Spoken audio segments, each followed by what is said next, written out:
Montha తుఫానుగా బలపడిన వాయుగుండం.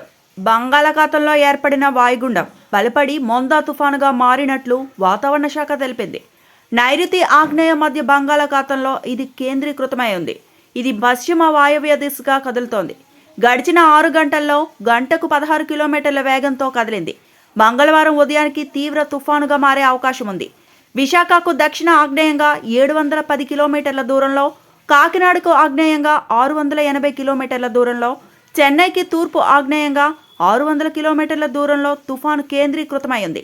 తీరం వెంట 50 నుండి 70 కిలోమీటర్ల వేగంతో ఈదురుగాలులు వీచే అవకాశం ఉంది. మచిలీపట్నం, కళింగపట్నం మధ్య, కాకినాడ సమీపంలో మంగళవారం తీరం దాటే అవకాశం ఉంది. తుఫాను తీరం దాటే సమయంలో గంటకు 90 నుండి 110 కిలోమీటర్ల వేగంతో గాలులు వీచే వీలుంది అని వాతావరణ శాఖ అధికారులు తెలిపారు.